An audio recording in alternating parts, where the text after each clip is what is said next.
76. Big two-wheel horsepower. The 1570. Or if you really want to get into the spirit of things, the limited edition 1570 with bicentennial styling. The spirit of 76.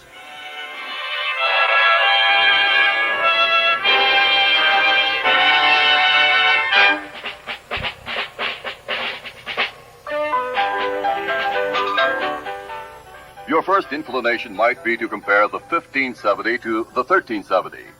Well, we are going to do just that, to prove to you that this big two-wheel power is not just a warmed-over 1370. We'll start right here at the radiator and work back to the drawbar. The radiator height is 3 inches greater and the capacity is 2 quarts more. Let's take a look at the engine.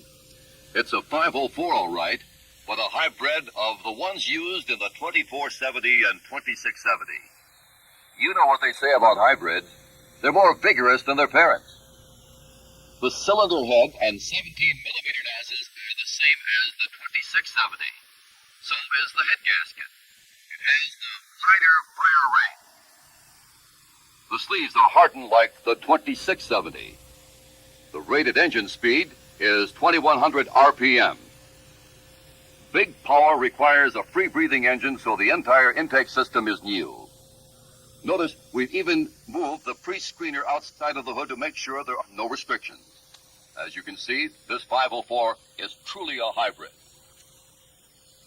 To handle this big power, we designed a new transmission from the case down through the gears and bearings. Let's start with the power shift. 2 more plates have been added to C2 and C3 clutch. C1 also has an additional 2 plates added. The C4 clutch plate has new friction material. This is a new high-energy absorbing material. The IPS carrier is longer to accommodate the greater clutch capacity, just like the 2470. Bigger horsepower means more torque transmitted to the powertrain. So to hold this torque, we have forged the RPS Sun gear on the shaft. This will not affect your splitting procedure, except that the transmission input shaft will remain in the transmission when the tractor is split. The 4-speed gears are wider to handle this horsepower, as you can see when compared to a 1370 gear. The shifter forks are squattier and stronger, and the pads are forged as part of the fork on the 1570. The shifter collars are smaller and stronger. The smaller collar has less of a tendency to cock and bind, providing a smoother and more positive shifting. As an added safety feature, we have designed a neutral start switch on both shifter shafts. The adjustment procedure is the same as the 24 and 2670. The 1570 has a bronze thrust washer between each shift collar, which will ensure long life on the face of the gear hubs. Naturally, bigger horsepower means stronger differentials. So we designed a 4-pinion 1570 versus a 3-pinion 1370. Look at the size of this 1570 spiral bevel. The only change in servicing of the differential is the method of setting the rolling torque on the pinion shaft. The details of this are in your 1570 service manual. We've even designed more brake capacity to hold this big horsepower machine on field turns. We added 1 more plate than the 1370. Shown here is the increased capacity of the 1570 final drive Sun gear over the 1370. The planetary gears are wider also. Look at the comparison we have here. To support this larger final drive, we have a heavier, stronger rear axle housing and ring gear. To harness this power, we naturally had to increase the size of the rear axle from 3 3/4 to 3 7/8 inches. New 30.5 by 32 tires are available to make sure there is enough rubber on the ground. Also new for 76 is the parking brake on the 1270, 1370, and 1570. Here is how the park lock works. The lock is operated by the range lever. You simply move the range lever into neutral and over into park position. When you move the range lever on the console, the connecting linkage either engages the lock arm with the differential ring gear or releases it. Here's what some of the iron looks like. The PTO for the 1570 is entirely new, from gear teeth to cover. The 1570 PTO gears are helical cut gears to provide more gear teeth area in the same space, as well as quieter running gears under load. There's even a new hydraulic PTO brake. Here is how the brake works. Whenever the tractor engine is running, there is a constant supply of oil to the PTO brake modulator spool shown here. This oil is supplied from the power shift diff lock side of the flow divider valve. Once the oil reaches the PTO brake modulator spool, it flows around the lands of the modulator spool to the brake piston, pushing the brake piston against the PTO clutch carrier, applying the brake. To release the PTO brake and engage the clutch, the operator moves the lever on the operator console to the engaged position, allowing oil to flow around the PTO spool and the flow divider to the PTO housing. As the oil enters the PTO housing, it flows around the top of the brake modulator spool to the clutch piston. Once the cavities in the clutch piston are filled, pressure begins to build. At approximately 15 to 18 psi, the PTO brake modulator spool moves, blocking off the oil supply to the PTO brake. This pressure continues to build until it reaches 200 psi and locks up the piston and the clutch plates. When the brake modulator spool moved, it uncovered a return port to the sump, allowing the captive pressurized oil behind the PTO brake piston to return to sump and release the brake. Now that we have seen the new powertrain and the 1570, let's look at some of the other new features. First, the all-new 7-way adjustable Easy Rider seat. The Easy Rider is available on the entire Agri-King line for $76.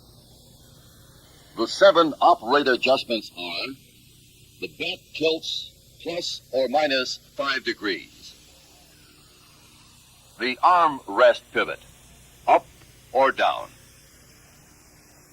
the operator weight adjustment. There is even an indicator that tells you when the adjustment is set correctly. Simply sit in the seat and tighten or loosen the weight adjustment knob until the indicator just shows the adjustment is then correct for your weight. There is a fore and aft seat adjustment of 4 inches. The seat cushion height is adjustable 4 inches. The seat cushion angle is adjustable 4 degrees to relieve the back of your legs. A 20-degree swivel right or left. How about that? The 2 adjustments that service technicians should know about are: first, the swivel friction adjustment, which controls how easy or hard the Easy Rider will swivel. To adjust, simply tighten the nuts on the swivel shown here snug. Then, back them off 1/4 turn. Some operators may want the swivel looser or tighter to accommodate them. Simply back off more or less than 1/4 turn. Do not use grease on the swivel, as it will only collect dirt and wear faster. Use only light oil sparingly to lubricate. Second, the only other mechanical adjustment is the gear mesh adjustment on the weight control knob. This adjustment is made by loosening the 2 bolts under the front of the seat cushion. To allow the bracket that supports the small gear to slide fore and aft, the small gear can be moved into tighter or looser mesh with the large gear. An approximate setting is to move the small gear into full mesh with the large gear. Then, pull the weight control knob back about 1/16 of an inch. The gear mesh will determine how hard or easy the weight control knob works. The steering hand pump has also been changed in the seal area. Here are what the new seals look like. The seal, backup washer, spacer, and dust seal are arranged in the hand pump in the order shown here. To install the seals, there is one important precaution that must be taken. That is to use a soft plastic tape over the drilled hole in the shaft before installing the seal. The purpose of the tape is to act as a thimble and prevent cutting the seal on the edge of the hole as you install it. There is a seal kit available for earlier Model 12 and 1370s. The number is A45535. We have even increased the size of the hitch mounting bolts in anticipation of the bigger loads this tractor is capable of pulling. The transmission case is even tapped with right-hand threads on the left-hand side and left-hand threads on the right-hand side to make sure bolts won't work loose. We said this tractor was new from radiator to drawbar. Well, we went even beyond the drawbar to the new convertible quick hitch coupler. All new for $76, a Category 3. Category 2 convertible hitch coupler. This means it will handle both Category 3 and 3 narrow as well as Category 2. And easy to change too. Here's all it takes to change from one category to another. Just loosen up the clamp bolts on each end of the coupler. Then remove the locating nut and bolt. Now, simply slide the coupler ends either in or out. When the cross member is telescoped out, and in the upper leg holes, you have a Category 3 setting. When the cross member is telescoped in and located in the upper holes, you are set for Category 3 narrow. What is Category 3 narrow? This is a new category designed primarily for implements like the row crop cultivator, which are big and heavy enough to require Category 3 large pin size, but must be narrow like Category 2 at the hitch arms so they don't break off plant leaves. Here is another point of interest about Category 3 narrow.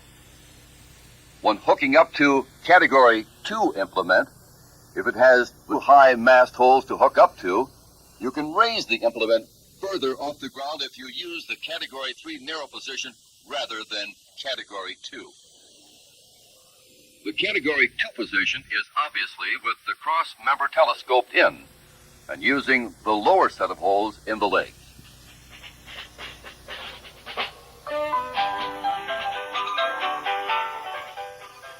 So, no matter what flag your 1570s work under, you will have to admit they are big power from the ground up.